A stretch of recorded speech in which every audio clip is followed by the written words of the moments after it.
Ahojte, vítam vás pri rozbore tretieho kola Českej ligy. Začneme prvou doskou, Ríškou je biely. V partii tomto súboji hore biely stojí veľmi dobre a v podstate vedie túto partiu o veľa bodov.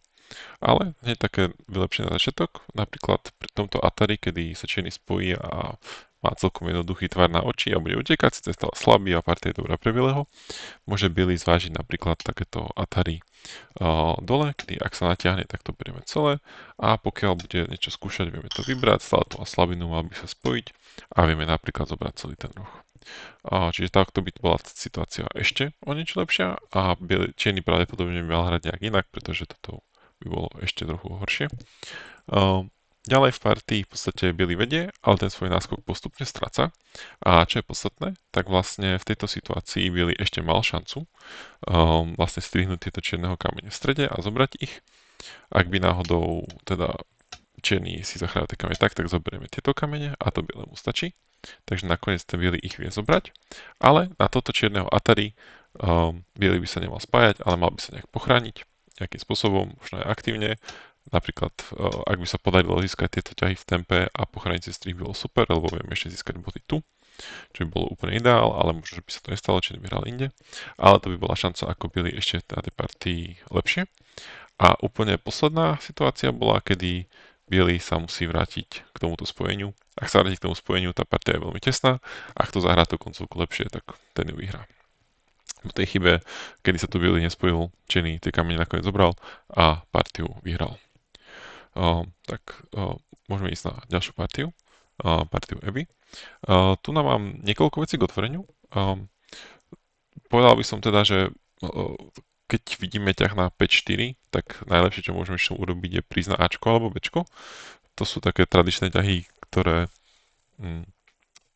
zväčša by sa mali hrať, ale ok, ak chceme ísť viac na stranu, dalo by sa zahrať aj sem, ale veľmi teda neodporúčam. A akurát, keď sa biely takto pochráni konským skokom, tak buď sa rozšíriť na stranu, alebo ak už chceme ísť do rohu, tak priložiť. S tým, že ak vlastne biely sa tu nejak rozšíri, napríklad na Ačko, tak sa čierny rozšíri na stranu.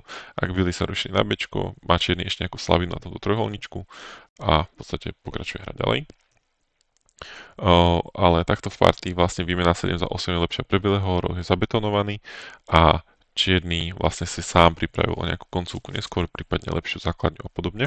Podobnú situáciu ešte uvidíme aj v partii s Maťkom, takže toto si treba túto situáciu zapamätať, ale najprv sa venujeme tejto.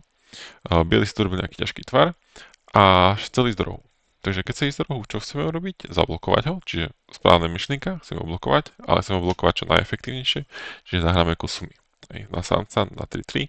Ak náhodou pôjde ďalej, vieme ho stále blokovať a máme roh je náš.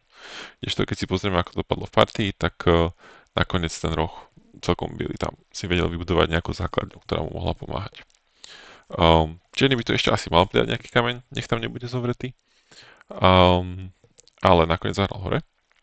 A tu by som skôr takto asi označil ťahy, ktoré aspoň podľa mňa, ako sú najpopulárnejšie, čiže jednotka najpopulárnejší až po šestku a zároveň by som asi tak povedal, že to je aj asi poradie, v ktorom by som ich odporúčil hrať. Okrem toho teda, že jednotka pre kriu hráčov možno neúplne, stačí zahrať že cez trojku, ale peťku, to je situačné, keď potrebujem za stranu, alebo teda šestku hlavne by som až tak veľmi nedoporučoval, príde mi to veľmi jednoduché za bieleho, ale zase môže sa stať, že super nevie využiť vplyv a podobne, čiže kľudne sa dá skúsiť. Česku hlavne treba hrať podľa mňa v situácii, kedy je už tam super silný a chceme len nožiť, alebo práve naopak je slabý a chceme na neho útočiť. V takomto otvorení mi to príde, že aktuálne sú jednoduchšie možnosti, ako si tú partiu zahrať. OK.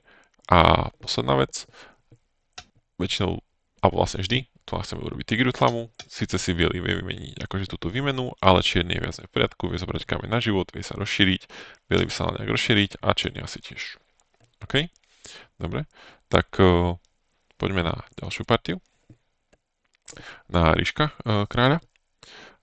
Tu by som asi dal také najprv odporúčanie do otvorenia, lebo keď si vlastne pozrieme partiu, pardon, to je varianta, tak čierny si urobil stĺpik, ktorý buduje nejakú krabičku hore a urobil stenu, ktorá smeruje k bielemu kameňu. Hej, čiže keď si to dobre pozrieme, tak vlastne biely kameň tak trošku redukuje ten vplyv, ktorý, ako vidíme cez tie šipky, ide práve k našemu superovi, kdežto tu nás sme mali na výber, že napríklad mohli by sme bloknúť supera do druhej strany a ako vidíme tie šipky teraz, tak vplyv tej steny ide k našim kameňom, čiže sa snažíme budovať nejaké body a ten bieleho kameň síce tam vyzerá tak, že niečo redukuje, ale nezasahuje priamo do toho nášho vplyvu. A navyše, tým, že tam máme kameň v čierny tu ktorý tak nakukuje pod biely, tak práve, že my podkopávame superové územie. Čiže toto um, skôr chceme budovať akože také krabičky za nás, takže to by som určite odporučil do budúcna, blokovať smerom k svojim kameňom, aby sme si vedeli vytvoriť body. A potom ešte kľúčová vec sa stala neskôr v partii, kedy aj napriek tomu, že teda situácia bola lepšia pre bieleho, tak čierny tvrdo bojoval. A nakoniec vybojoval to, že tú partiu vyhral a tu nám bola príležitosť, kedy po bieleho ťahu na 158, čierny mohol napríklad rovno strihnúť to kamene a ich odrezať. Bielý tam ešte vie vymyslieť nejaké akože prasačinky, ale viac menej bielý je tam mŕtvý, takže kľudne akože takto by sa to dalo zobrať. Nakoniec ale to čierny aj tak zobral celé, ešte aj so skupinou napravo, takže vyhral, čo bolo super. OK, tak poďme na ďalšiu partiu. Maťka. A tu Maťko je biely a sa stala takáto zaujímavá situácia, že vlastne čierny zahral inváziu medzi tieto bieleho kamene hneď na začiatku a popravde neviem, čo na to hrať.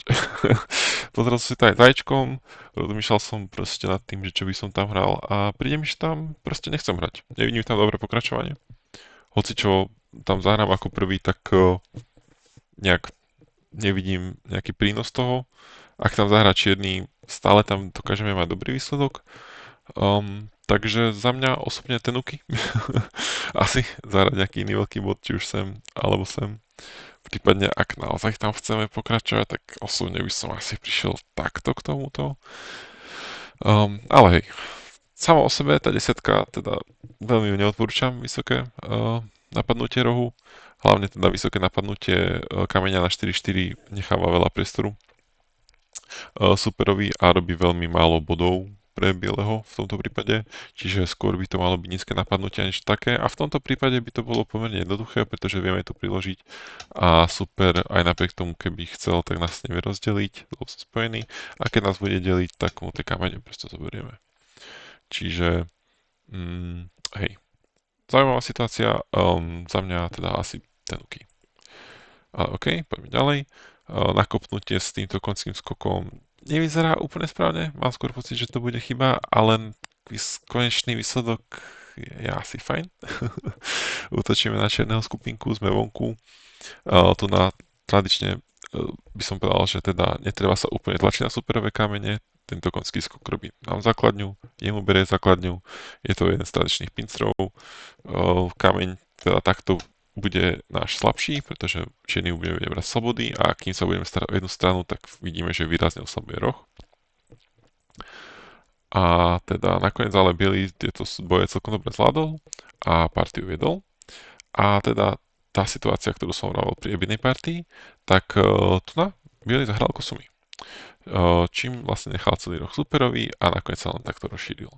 Čiže niečo podobné ako party zeby, o linku posunuté, ale treba priložiť na ten kameň. Čierny zablokuje roh, biely sa stiahne, pokiaľ by čierny sa rozšíril dole, tak biely sa rozšíri len o 2. Pokiaľ sa vráti sem, tak sa môže rozšíriť o 2, ale dokonca aj o 3, pretože není taký veľký tlak na toho bieleho skupinu. Čierny si vybere, ktorú situáciu chce, či chce byť pevnejší alebo aktívnejší a podobne tak biely. A myslím, že ešte som tu mal niečo. Áno. Billy mal teda už lepšiu pozíciu, myslím, v tomto bode. Lebo tá čierna skupinka nevyzerá veľmi zdravo v strede. A za mňa by som povedal, že v tomto bode potrebuje sa len pochrániť roh. Čiže tento ťah ho nechráni na 100%, akože, ale to Akože neverím, že vám tam niekto zahrá legit variantu, skôr vám tam budú prasiť. Hoci čo iné, čo tam zahrajú, proste by tam malo zomrieť, aj keď je tam jedna varianta, ktorá tam vie ožiť. Teoreticky možno dve, ak s tým na 57. A aj keby teda Jenny sa to pokúšal nejak brať akože toho bieleho, tak tá partia proste bude fajn. A veľmi ťažko tam prehráte.